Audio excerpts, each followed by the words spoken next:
Hi everyone, this is Peter from Oak. So what I've been doing the last week is sort of practicing speaking to the camera, and I've noticed I've been going a lot. So I've been working on that, trying to stop doing that. So during this video, there's probably going to be a lot of ums and ahs. There's also probably going to be a lot of pauses because that's myself saying, "Don't say don't say don't say Uh, see? So we'll probably, I'm going to stumble through this. It's very unnatural for me to be speaking to a camera, which is very weird as well because I've played in bands and stuff, so I've been on stage in front of hundreds of people and felt perfectly comfortable. Speaking in front of a camera is like just a weird thing. I think because there's no human connection there. I'm just talking to an object. It's yeah, very much out of my comfort zone, very new to me, but the more I practice, I guess the better I'm going to get at it. Cameron's going to have to figure it out as well. He's very he's more of an introvert. I'm very extroverted. So it will be kind of interesting to see how he goes when he eventually puts his face on the on the internet. So what I was thinking for this video, I did make a video the other day about VPN review sites and why I think it's for the most part a whole load of bullshit. And that wasn't for VPN review sites specifically. Review sites in general seem to follow this pattern of they send traffic to a company, and when that person purchases something from that company, they get a kickback, which is something I believe you can't give an honest review on something when the companies you're reviewing are paying your bills. So that video was pretty rough. I might end up posting it anyway, or I might end up redoing it just because I said and about 10 million times in that video, and I think in this one I've only said it about 200 so far. So hopefully this will become a little bit more fluid as time goes on. So what I was thinking today is I'll just introduce myself and I'll go over some stuff that customers tend to ask us. Bit over our thought process, bit of history of the company, and just a little bit about who I am. I own I own a third of the company. Cameron owns another third, and we have a silent investor, if you want to call it that. He fronted cash when we were building this thing because it became a lot bigger than what we expected it to, resource wise. And we just didn't have that sort of money. We did put up pretty much our life savings, Cameron and myself, to start this. We had to buy servers and ship them. Shipping, by the way, costs a fuckload of money. Like, costs so much money to ship something from Australia, like anywhere else in the world, like thousands of dollars. It's crazy. So yeah, we ended up getting another guy, and he's like, "Look, guys, I've seen what your stuff can do. I really believe in it. Here's some money. Do with it what you want." But he's a true to the word silent partner, so he doesn't vote for anything we do. That's just it. It's just Cameron and myself. So I guess I'll start about 10 years ago. I used to own a smart DNS service, and that got really good reviews because we were sort of at the forefront of everything when all these streaming services started implementing blocks and making it just a pain in the ass for smart DNS services to unblock them. I ended up leaving that about 6 months before it closed down, something like that from memory. Um, the thing with it was it taught me a lot of stuff, both on the technical side and running the business. And the main takeaway, believe it or not, was the way the users were treated. So to me, it seemed natural the way the way our customer service was. So outside of the service itself, customers would sometimes have questions that went way out of the scope of our support. And the thing is, the more time you spend on a support ticket, the less money you're making on that customer, because that's your time now that's getting used up when you can be using that time to do something else. So the idea is to make it as easy as possible for the customer, and that way they're less likely to put in a support ticket, which means that there's more time for you to do other stuff, and it's also more beneficial for the customer because everything just works. That aside, when there was stuff that went way outside of our support scope, we still did everything we could to help the customer that was reasonably practicable. And that's only because I myself am a customer of other companies. Cameron is a customer of other companies, so it doesn't matter what, whether you're a customer of your internet service provider or your phone, whatever it may be. And I don't know what it's like outside of Australia particularly, but within Australia, customer support tends to be absolute fucking dog shit, generally speaking. So that's wherever you go. If you go to like a hardware store, they're probably the better ones, but it's still not great. You go to like an electronics store, you've got a couple questions. If they don't know the answer, they just sit there bullshitting you.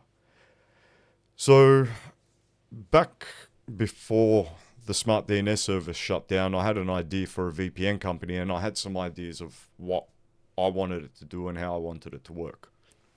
Now, Cameron and I don't come from the IT industry whatsoever. We come from industrial automation. So we build machines and design machines, install them, maintain them, as well as the systems that run those machines. So as an example, we might build a machine that makes, say ice cream containers, as an example. So we might build so you buy the machine that makes the containers, but we'll design the production line around it and things like that. So we've been working together for about 20 years, since I was 18 years old. Cameron was, I think, around 26 at that time. I was an apprentice. We became friends. So we've been working together a long time, and we've got a pretty good understanding of how each other works. So I ended up hiring him. I left where we were working, and I ended up hiring him as a contractor to come and help me on a project I wanted to build and work on. So he came around, and during that time, we were just tied up with that project. So we traveled forward another 3 years about after the Smart DNS company, after I left that Smart DNS company, and I was sort of hinted to Cameron, I want to do the VPN, and I'm gonna eventually get around to it and stuff like that. And one day he had a very specific need. We needed something for work for this robot that we were designing, and we needed port forwarding through a VPN.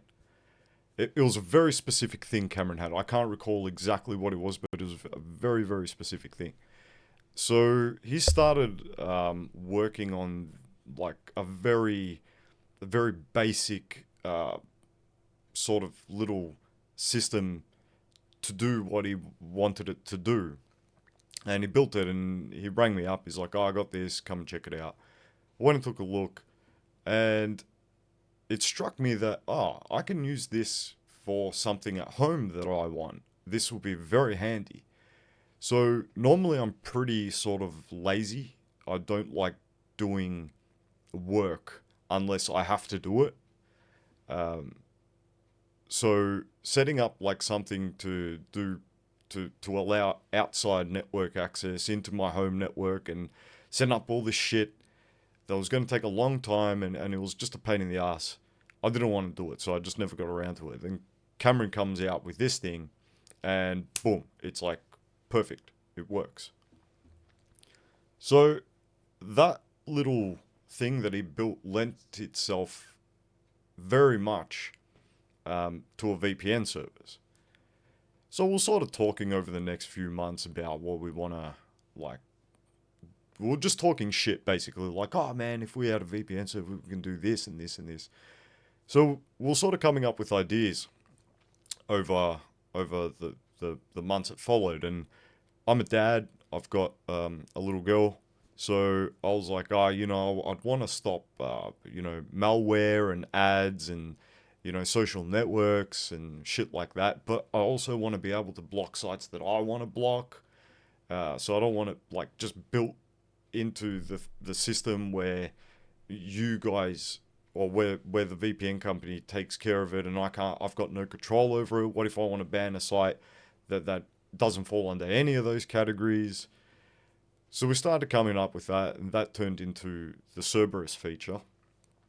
And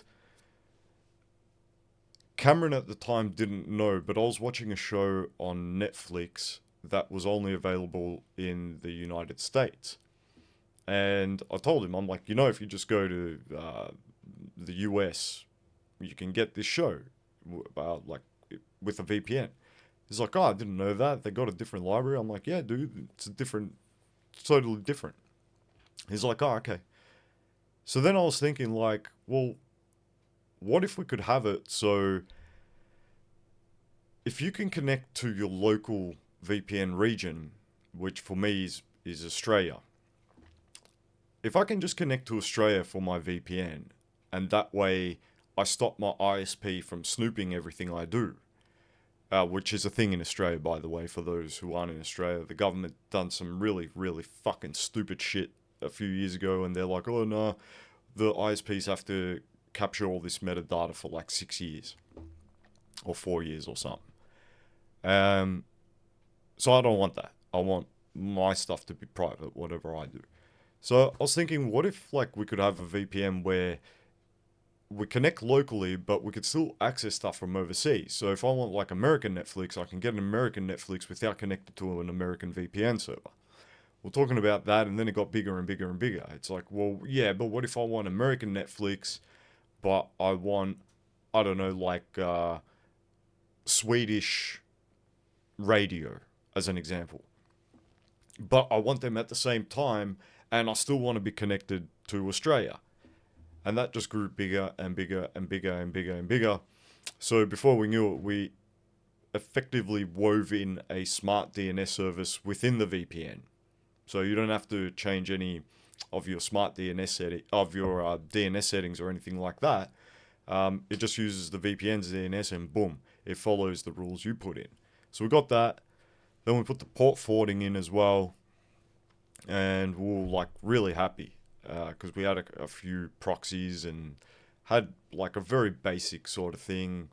Effectively, it was a proof of concept that we were just using for our own personal stuff.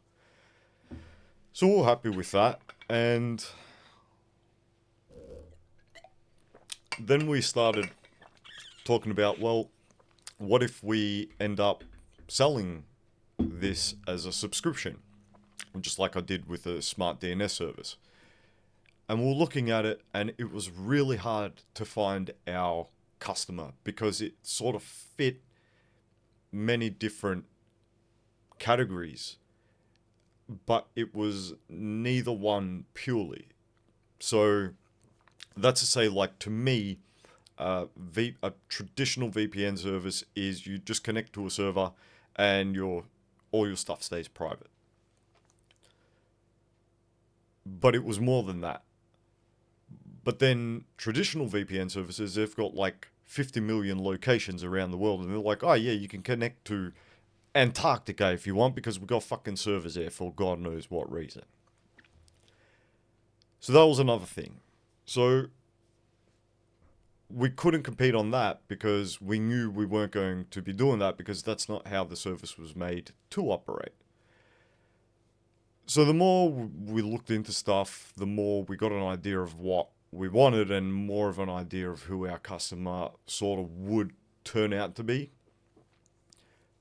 We knew that we wanted only our own hardware, and we knew that we also didn't want hard drives on those servers. So we looked at it into everything, and it's like, oh, well, we can just disable logging, but there will be hard drives on the servers. Well, what's it going to cost to take out the hard drives completely? Oh, we're going to have to do this. It's going to cost this much. Okay, well, we both think that that's a pretty good compromise. That's costs us a little bit more, but it's better for the user. Let's do that. And we established just through over 20 years, like how to work together. And our main rule, and it's pretty much the only rule, is don't be a dick. So if we both agree on something, it gets done. If one of us doesn't agree on something, we just sit there and argue it out over weeks sometimes until it reaches a conclusion. And usually one of two things will happen is either the other person will jump on and agree, or the person who initially wanted to do that idea will say, yeah, you know what, that's a bad idea, let's not do it. And that's just how we work. So that's worked out good. So with our customers, we sort of half got it right and half it was predetermined. Apps cost like a shitload of money, like tens of thousands of dollars per app. They just cost a lot. Cameron and me can't program these apps because we don't know how to. And the reason it costs a lot is because you end up getting someone to program them, and once you're happy with the app, then you go find another person to audit the code because you want to make sure that the people didn't, like the original programmers, didn't put any bullshit in there that's going to fuck your shit around. So you're effectively paying like 1.5 times. And because of that, we couldn't afford to get the apps that we wanted, so we sort of had to settle for like a middle ground, which was, okay, these things are just going to connect, and that's pretty much it. So straight away, the bar to use Oak means it's not just anyone who can use it. So that's to say, I couldn't just go to my mum and say, oh, install this, it's going to give you some privacy online, because she won't be able to get past that first hurdle. So our customers do need to have they need to be somewhat computer literate. Not to a great deal, but somewhat. But the ones who do put in the effort and learn just a little bit, the system is very, very flexible and very versatile and can do a lot of stuff outside of what a VPN normally does. So that's how we sort of built the company. We also we were looking at other VPN companies, and we didn't like the way they were being marketed and what they were saying to people.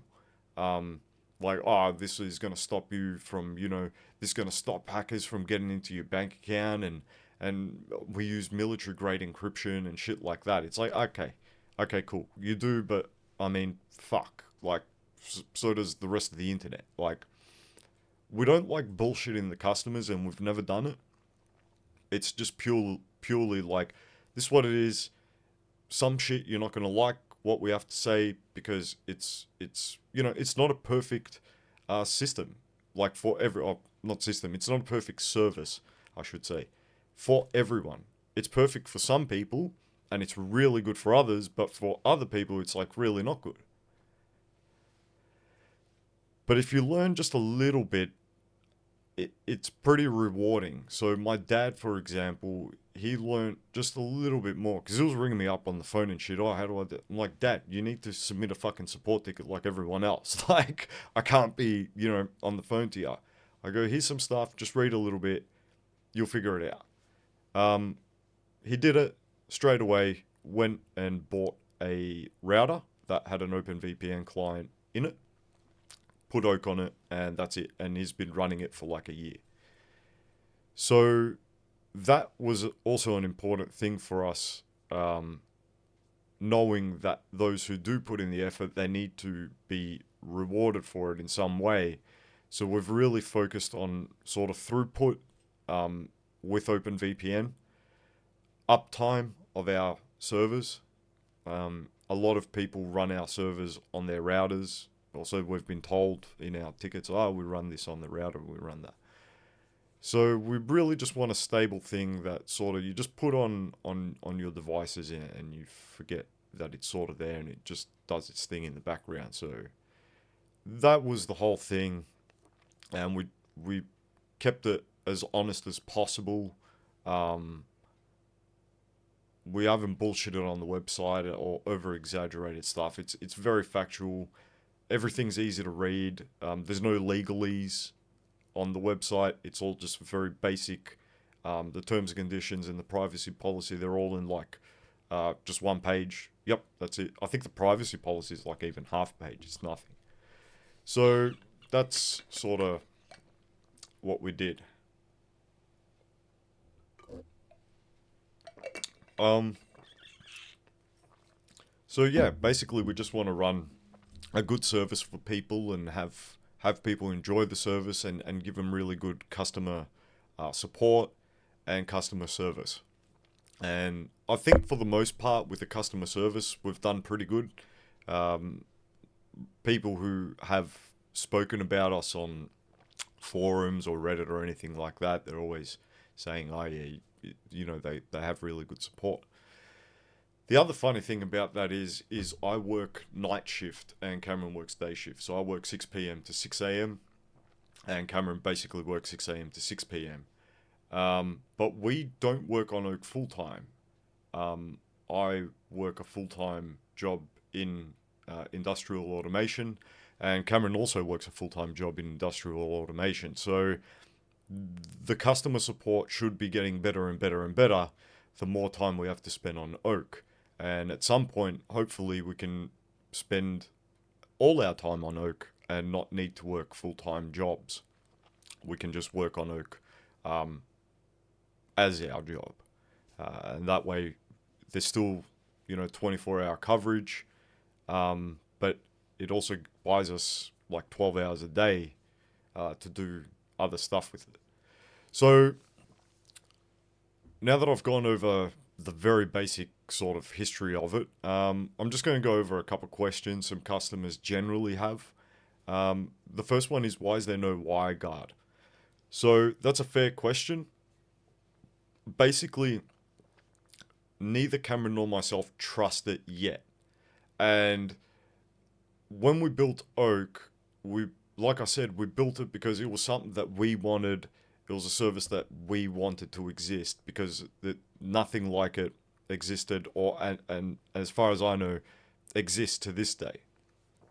That's why we even on all our automatic channel unblocking, they're all residential IP addresses on the proxies, just to make it more difficult for these streaming services to block the sites. So it's very much a Cameron and Pete project. Like, it's got my DNA all over it, it's got Cameron's DNA all over it, and this is how we want it to work. So neither of us are against WireGuard, we just don't trust it yet. Now, I'm more trusting of it than Cameron is. Cameron is still not convinced that it's time to support WireGuard. He wants to give it a little bit more time, just see what happens with it. I'm still not happy to implement it into Oak, but I'm further ahead in that road than Cameron is. But we go back to our values of don't be a fucking dick. So he's not comfortable with it. I'm not fully comfortable with it. That's why it's not getting implemented yet. We can't expect our customers to use something that we ourselves wouldn't use at this time, regardless of if the customer wants to or not. I can't, in all good conscience, sell someone something and say, here, use this, when I wouldn't be prepared to use it. So that's why it's not available yet. But Cameron's sort of starting to come around to it. Maybe yeah, we will eventually support it, just not yet. Um, so there's that. Another person asked what Cameron and my hobbies are.